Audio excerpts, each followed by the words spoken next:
For today's video mga kamaster, tuturuan ko kayo kung paano maglagay ng pressure switch na walang pressure tank mga kamaster.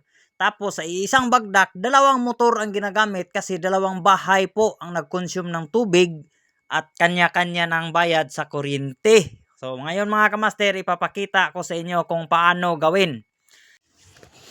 Ito yung ginagawa ko ngayon mga kamaster. Isa lang kasi ito ang linya ng tubig dyan mga kamaster, yan.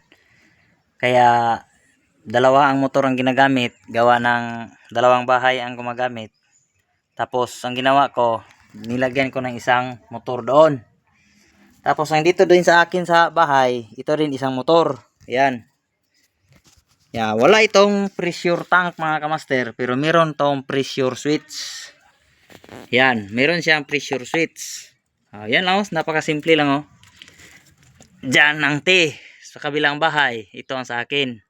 Nilagyan ko dyan ng check valve para hindi babalik ang tubig doon sa loob, hindi mahigop pag napaandar niya. At saka yung motor niya doon, nilagyan ko rin doon sa dulo ng swing valve para pag ako ang magpaandar, hindi ko mahigop yung pundo niya doon. Talaga ang sa ilalim lang ang mahihigop namin. Ngayon wala siyang pressure switch. Pag isaksak niyan, kusa yang aga, susuyop yan ng tubig doon papunta sa kanya. Ito din sa akin, switch na ginagamit ko ito. Tapos ang pinaka pressure tank ko ay ito lang para mapunduhan niya ng hangin ba. Tapos pag nag-open ako, aagas siya. Tapos pag isasarado ko, dito ang hangin. Kasi sirado dyan may hangin dyan.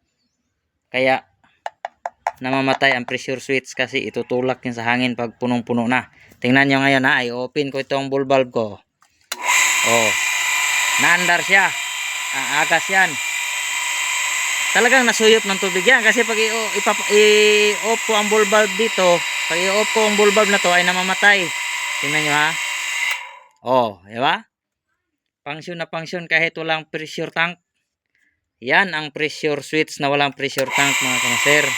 Oh. Oh. Oh, di ba? Oh. Oh. Oh. Tapos ngayon, sa kanya lagi lang yung nakaabang. Kasi saksak lang ang motor niya doon sa kabilang bahay. Pag isaksak niya, gas yan. Hindi ko naman mahihigop ang pundo niya doon kasi may swing valve doon sa dulo. So ganyan lang mga kamaster. Ganyan lang pag gusto niyo gumawa ng pressure switch na motor, lagyan ng pressure switch na walang pressure tank. Ganito lang.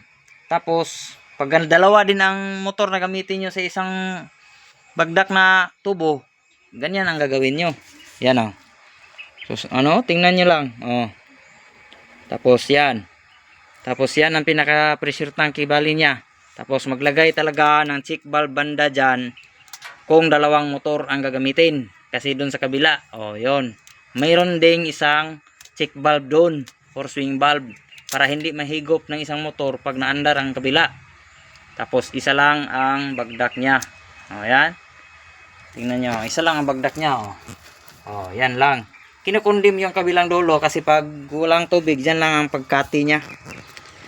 Yun lang mga kamaster. Sana may natutunan kayo sa aking video. At sana kung nagustuhan nyo, ipagkalat nyo na at nang matuto din ang iba. Huwag tayong mapagdamot mga kamaster, ipagkalat natin para ang iba ay matuto rin. Yan lang, maraming salamat sa inyong panunood.